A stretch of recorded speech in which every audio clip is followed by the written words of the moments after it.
weebs? Welcome to WeeaBoots, the only anime review podcast with an ever-changing intro because of DMCAs. I am your host, Danime. With me, as usual, is Bob. I like peanuts. From GigaBoots, Dr. Aggro. I pronounce the X in titles. From Dr. Aggro, Mr. Feel. I'm right, unlike Dr. Aggro. From Mr. Feel's Wild Ride. And KZ. I just look up how it's supposed to be pronounced to do it like that. And from KZExcellent.com. We are here to talk about spies and families. Seems weird to talk about these two subjects at the same time. Bob, do you know a reason why we are talking about these subjects at the same time? There's some sort of anime this season, I hear. They involve both of these things. Oh, that sounds like a somewhat good combination, I suppose. Maybe. We watched 3 episodes because that is all that is out at the time of this recording. Shortly after this recording, the 4th episode will be out. I'm not bitter. I know nothing about this anime. Who made it, Bob? Well, the original creator of the manga was Tetsuya Endo. The only other manga he did is GigaBoots, which I've not heard of that, but I guess this was successful enough to get it animated. The director they got for is Kazuhiro Furuhashi. Mm-hmm. This guy's done a lot. Yeah, I'm seeing that. He recently directed the Dororo 2019 anime, but back in the day, he did Hunter x Hunter 1999 version. Gundam Unicorn. Rurouni Kenshin. Oh, I think I've heard of that. And Get Backers.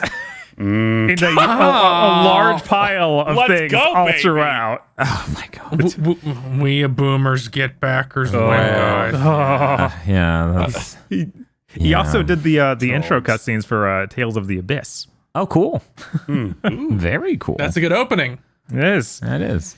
In the animation production they got were 2 studios for this show. We have Cloverworks and Wit Studio. Mm-hmm. Cloverworks recently did, just last season, My Dress Up Darling. Somewhat less recently is Horimiya and Fate Grand Order, Absolute Demonic Front Babylonia.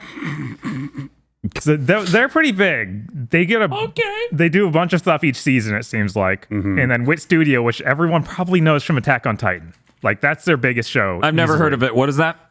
They did everything except the final season when they switched over to Mappa. Is Attack on Titan that sort of Japan only left for fucking The Walking Dead? Yes, you got it, Dan. Okay, cool. I'm not familiar with Attack on Titan, but I saw an ad once and it assured me that's what it was. God. I still remember those banners being plastered over Crunchyroll everywhere. It's rough. It's one might say scarring. Mm-hmm. It's always really good watching an anime season as it goes live, and every wiki slowly replaces characters' images with the anime version instead of the manga. That is one of the funniest parts of doing this show early on, is when you just go, and everyone who shows up in these episodes is the anime version. Did you have other production credits? No, that's it.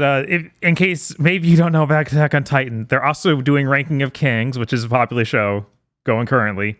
They did Kabanari of the Iron Fortress. Wait, Ranking of Kings is an anime? I thought that was the fucking biggest catch sort of thing, or deadliest catch. Like, I thought it was one of those History Channel things.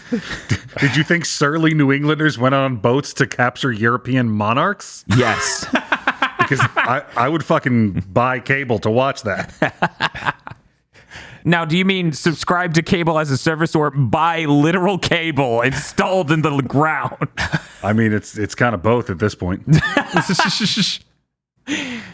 Man, imagine having a reason going to watch cable. What's up, Agger? I was going to say, didn't Wit also work on Vinland Saga?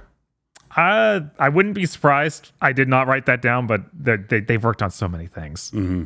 So many things. Well, I guess we'll get a brief summary of what exactly Spy multiplied by family is about. No one has a problem with it. Me calling it that, right? Certainly not. No, of course not. I mean, some people would prefer you just put it inside parentheses. It's a little more of a neater notation, but, you know. That's true. Yeah. Freedom of speech is freedom to be wrong. Look, as long as the title of the anime abides by PEMDAS, I'm okay with it. Is this gonna be like one of those equations everyone on Twitter gets wrong? Pretty much. And I'm going to tell you what I tell Beals. Don't put it in your fucking title if I'm not supposed to read it. No one knows what exponents are anymore.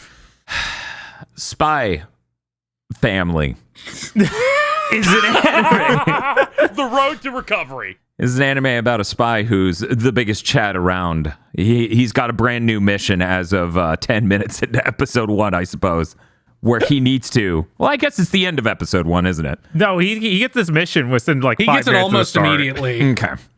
I didn't want to read through all of my notes on episode 1 to determine when in that episode this occurred. But anyways, he gets a mission. This is the important thing. To get a child to go to a prestigious school in order to meet an individual who might be troublesome for certain organizations. He doesn't make public appearances outside of this school because a child is employed. So he must form a family. That's right. Spy Family is an anime about family. Let's We go. finally did it. Unlike most spy anime, this one's about family. Is there a lot of spy anime? No, there isn't. That's a fucking problem. Every time they add a cool spy into case closed, I'm like, I wish you were cooler. Anyway, look, it's really hard to add compelling characters to a story that is legally mandated to go nowhere. Yeah, that's. God. Let's not talk about Detective Conan. I just get mad. Yeah, I'll dodge talking about Conan. Anyways, so he needs to form a family unit. He starts by adopting a child. The child is psychic. Holy shit! What a hook! What a nice gimmick. Adopting is a strong word for what That happens. is true. He stumbles I'll take into a it. He goes to the dilapidated, store. abandoned Kmart. I think technically he kidnapped a street urchin. Listen to orphanages, guys. It's a legitimate business. He swears. It's a legitimate business. Bob needs to say in a prequel Star Wars character voice. Yes. Didn't the dude in the orphanage say, no paperwork, just take it. Just fucking take the thing. Yeah. Yeah, that orphanage dude needed to be voiced by someone who sounded way crustier. Oh, yeah. Because the fun fact, me and Bob, we watched the first 2 episodes dubbed, which is what they have up, and then the last episode subbed, and then cried over there not being a 4th episode available. Yeah, especially given some of the faces in the promo for the next episode.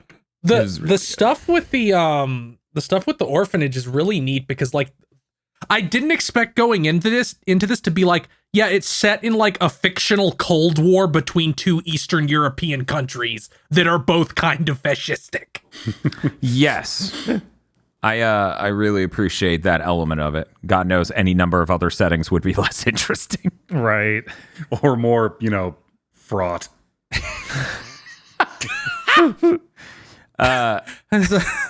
Agent Twilight, your new job is to find a weird misanthropic loner and get them to go to this abortion clinic. Oh. So he adopts this child. Turns out the child's psychic, but it's been taught because, of course, experiments were done to turn it into a psychic, a telepath in Japanese, an esper.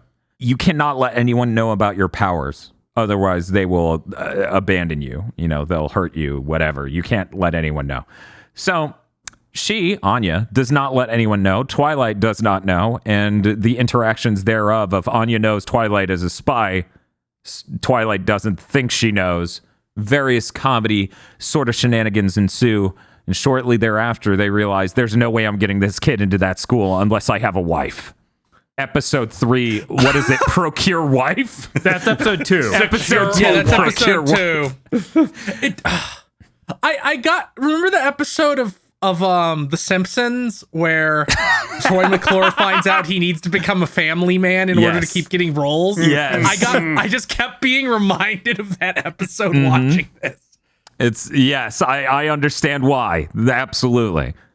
There's all sorts of really great writing throughout these. An example of a good line in episode 2 is, Twilight points out having a kid, like she hears this, Anya hears this accidentally, but he talks about having a kid is actually going to, or he thinks it, complicate getting a wife because of various social stigmas and other things. And Anya goes, is it bad to have a kid? Am I keeping mamas away? Yeah, every line from Anya is really good. Gold, actually, as a seamstress takes her off to make an outfit for her, and she goes, "I'm being sold to human traffickers." And Twilight just goes, "Not if you behave." I love how like he does not give a shit about this kid yet. So it's like, wow, where did she learn that? So about the fact she was hanging out in a dead mall. In a common law orphanage. I need a kid. I better go to this liminal space and pick one up. That's where I adopt all my children, liminal spaces. They say this is like her fourth orphanage. Do you think they're all liminal spaces like this? Oh yeah, 100%. I really appreciate that every single time they have her do that face of she heard something fucked up, my brain defaults to, what if that was just the Tails got trolled face? That's almost what it is. It's Yeah. close enough in my head that her default, what the fuck is happening face is that. Yeah, this little fairy goblin is weapons grade face. Yes. Yes. At all times. 100% Fan-fucking-tastic for sure. weapons grade face. It like the writing's really, really good, and then on top of it, you have that to deliver your punchline every time. Golden. I'm like, Yeah. how am I not bored of this perfect thing? They keep doing that thing where it's like, wait, is she actually dumb? Did she fool me? Like thinking the bakery After is the a crossword bakery. shit. Yes, she's like, "I like bacon from the bakery," and he goes, "That's not. This is not where that comes from." Wait a minute. She's like, "Oh no," and he's like, "Yeah, she's seemingly dumb. I don't know what's up with that. She did the crossword so fast." But yeah, fantastic characters. And then we introduced the wife in episode 2, an assassin titled the Thorn Princess, but she goes by Yor. Does anyone have any words to describe Yor? She's naive and strange and wants to not be strange and is surprisingly well balanced for how effective she is at murdering people. So what you're saying is she's a professional, but she's mad quirky. Yeah. She is very quirky.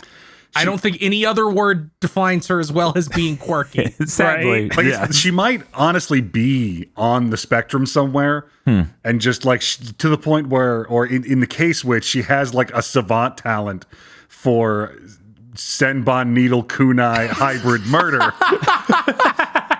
but just can't relate to people very well. It's just really good that she has such poisonous weapons that it's like why she kicks a dude 300 feet. She keeps kicking stuff. It's so good. Yeah, no, it's she's a professional. The only way they could have made that better is like her default job is retail worker. Yeah. And she's just constantly having that thought of, I could kill everyone in this room right now. That would really ease up all my problems. I really do love how she just, when it comes to the party, she very nonchalantly is like, you know, if I murdered everyone here, my brother would never find out I'm single. It's like she doesn't like think in passing like, oh, I'm a super assassin, I could solve my problem with murder. No, literally her first strategic thought is, if they're all dead, they won't talk. Wait, no, I can't do that. That's the sort of thing that gets me into trouble. Yeah. And they've not established in these first 3 episodes that she works for a government. She just gets phone calls from this guy called the shopkeeper and goes out and ends human life. Yes. She gives massages.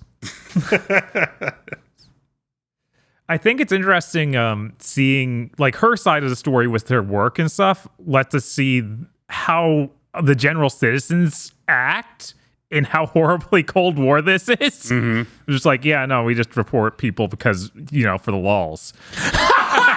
Right? Yeah, pretty much. Whoa.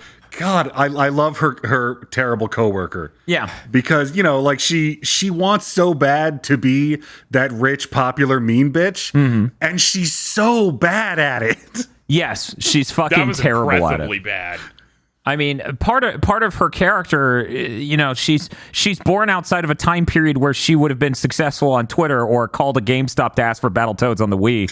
So she just has to be the shitty piece of shit coworker who's just like, oh, you're single? You're probably a spy. I should report you. I hate you, you weird bitch. She's rotten. It is fantastic when she tries to. It's funny that she gets as far as she does with this. She tries to pull the hot au gratin out of the fucking oven and spill it on Yor to embarrass her at the party. Yor just flips up with the kick, stops the pan perfectly, and then a tiny bit splashes out onto the nose of this bitch. Just burns her. That was fantastic. Like everything. Yor is too good. Yes. Like, man, you kicked that one dude really far. How'd you do that? God, that scene.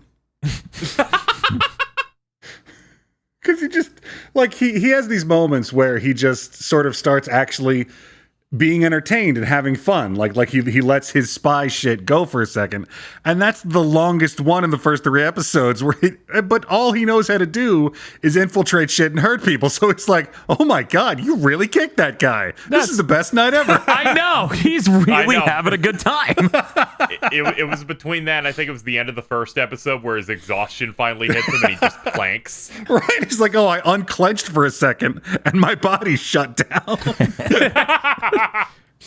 First episode has the really good scenes where he doesn't have a wife yet, so he's just like, I guess I'll just put a barricade in front of the door so the child can't escape. Yes. That was pretty good. He put something in front of it that looked like a micro dumpster, and I'm still not sure exactly what that was. Because it was seemingly made of metal and opened up in a way similar to a dumpster. Yeah, I assumed it was just a dumpster that he pulled in from outside, but I know they had to taking it upstairs. Right, and it's too small to be an effective dumpster, so I don't know. Pushing 200 pounds, my daughter. It's really good because they have the cuts in the ground from him turning it in front of the door. Yes. I'm like, this dude ruined the floor of the hall of this fucking apartment building he's at. He's not getting that deposit back. That's amazing. But yeah, it's really fantastic when he seals the child up. And then, episodes later, he's like, okay, the school's going to ask you a lot of questions on the application thing for the family interview. What are you going to say you do with your days? And she's like, my daddy locks me inside, so I watch TV all day. God. He's like, I'm fucked. There's that line specifically. The translation in Shonen Jump's English version of the manga. Like, what do you do all day? I watch TV and feel sad.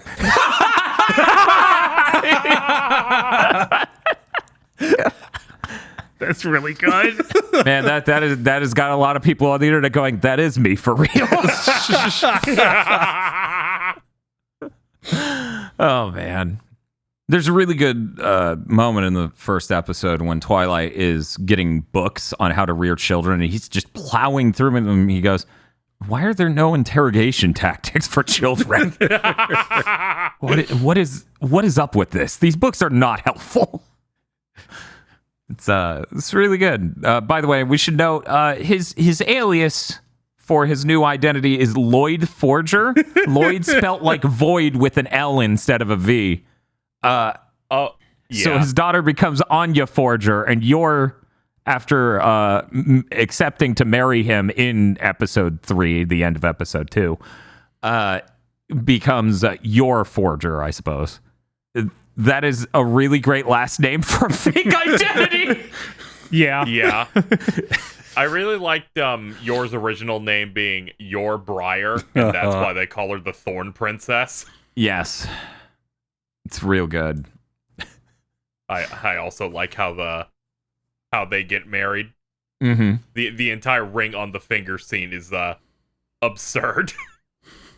Yeah, at the end of episode 2, as they're fighting off the soldiers and, having a good time, having a fun time, she actually asks him to marry her.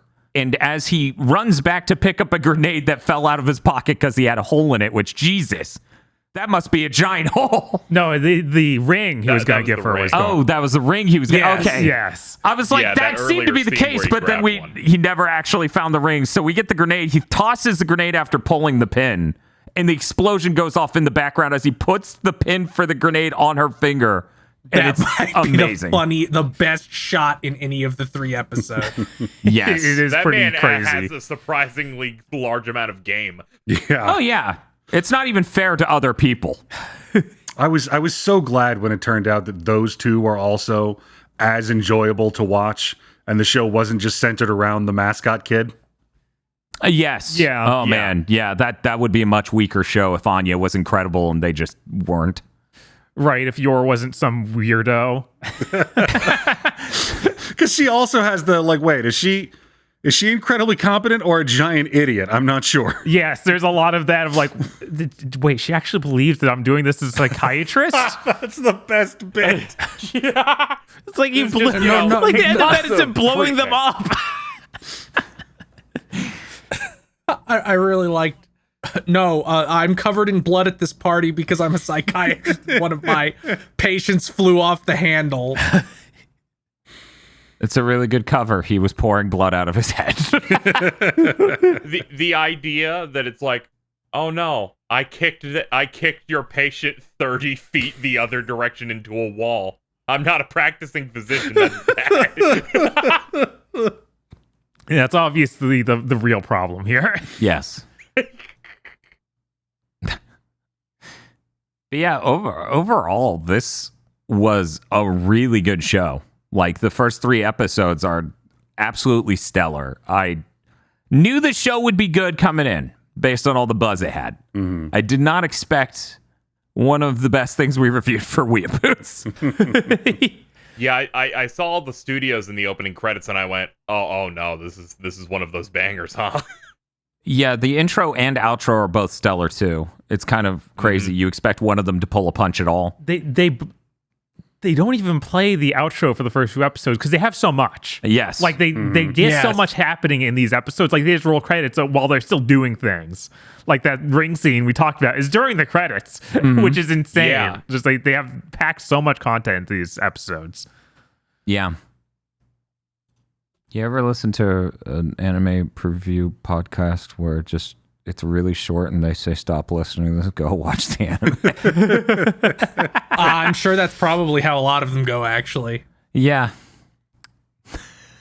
that's why it tends to be. We did every single show this season. Here's them all. I'm almost there. Jesus. Yeah, I feel like it's usually just either this was incredible, stop listening, or this is 3 times longer. This is the worst thing I've seen this week. Yeah, there's not like daggers embedding themselves in every single one of our joints, like with World's End Harem. Right. Right. It's Yeah. Instead, I'm counting down the days for the next episode of this show. Right. Yeah. With a terrible anime, you go through it beat by beat as a public service to go, there's a bear trap here. Don't walk in the brush. You don't want to do that with a great anime because it's like, we'll go watch it. Yeah, no, it's really fantastic. Easily, you could listen to this and go watch it, and the scenes will play out so much more with such excellence and polish that our description does it absolutely no justice, and you will be able to enjoy it even still. Right. Like we talked about those animation studios that are involved. This does look really nice, basically always. Yes. Except for one CG crowd shot that all anime has nowadays. Yes. Oh, yeah, Yeah, that was that really stood out. We really I lost loved it. It's just like he blended into the crowd, and I'm like, only because apparently everyone's a homunculus now. Everyone's an MMD model. Fucking Rico's Roughnecks down there. God, they do kind of look like those zombies from Fullmetal Alchemist. the second God, arc. yes. Yeah. Jesus. I was I really admired some of the fight choreography they did, like in that first episode when the event happens where they're just fighting in a house and he's just beating a dude with a chair. Hits him in the face with a can of tuna. Yeah. Yeah, that was good. These are like some really good cuts and stuff. Mm-hmm. And then now whenever I see fight choreography, I think of what is the worst fight choreography I've ever seen, and it's that chunk of Quantum of Solace we watched. Yeah. Of just being cut. God, yeah. Yeah, that was basically the same thing as that Liam Neeson franchise Taken. Oh, The God, just, the Taken? fence yeah, jump. Quantum of Solace is basically Taken 3. Yeah, it's hard to find something that bad. Yeah. Did we talk about how this series basically opens with a Mission Impossible bit, almost like literally? Yeah, it doesn't have the soundtrack, but it does beat for beat. It's so good. The only thing he's missing is the Tom Cruise smile. Honestly, yeah. I love that. I love that he literally breaks up with a high-profile woman named Karen in the first minute. Yep. Oh my It's god. so good. It's like, you sound dumb as hell. Goodbye. And then he just leaves. And it's so much better in the anime because you get like it's the same scene shot for shot from the manga, but in the anime, that last scene where he's leaving reveals that he is the next table over from the guy who just proposed. Mm-hmm. This is the coldest motherfucker It's to real good. ever be. It's real good. Yeah, I like the main three so much. They all offer something really valuable to me. Yeah, it's really good that this show can do both the action that you would want from, any sort of spy fiction, but also it can do the daily life thing, and both are equally delightful. Mm-hmm. It's fantastic. I really enjoyed that house tour we got in episode 3. Yeah. I just really enjoy it. They have the restaurant, and it just cuts to her just eating the peanuts off of her actual dish, and he's like, "Don't eat the peanuts, and don't do it with your hands. Eat the whole dish.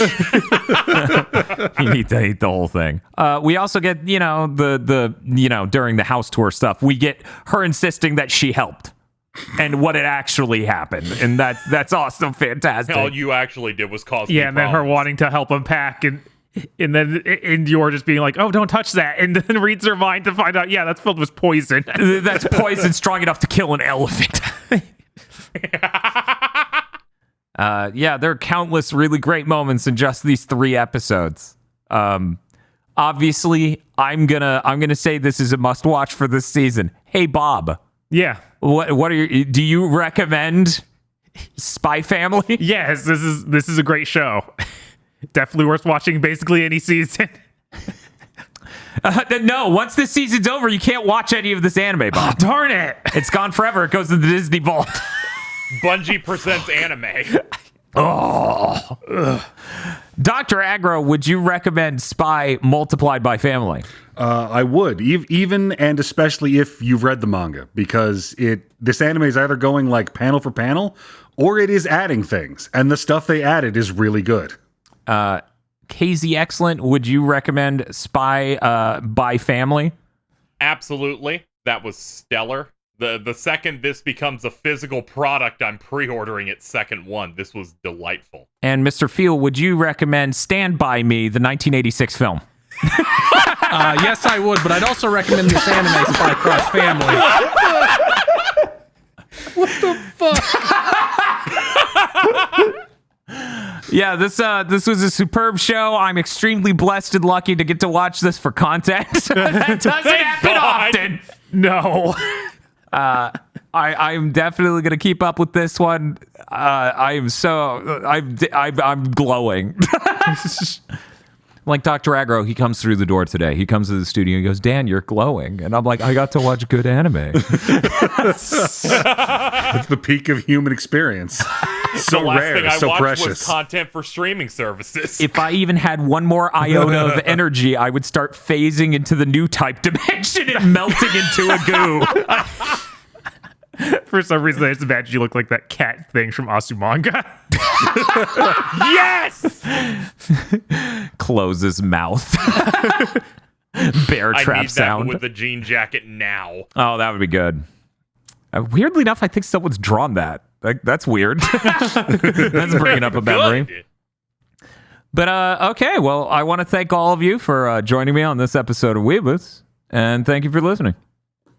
Thank you all for listening to me. It's hard to co-host with people who don't listen to me. But I would also like to thank our audience. What are you saying? If you'd like to support podcasts like these, then consider becoming a podlord over on patreon.com/gbpodcast.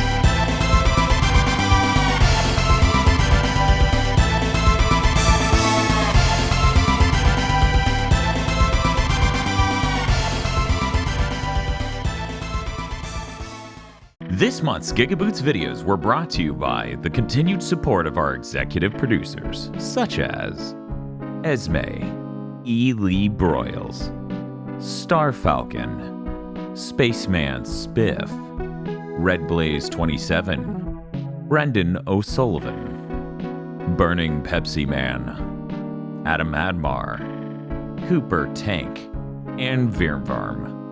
Thank you very much to our executive producers, and also these gamers. If you want to support GigaBoots so we can continue the content crunch, then head on over to patreon.com/GigaBoots today.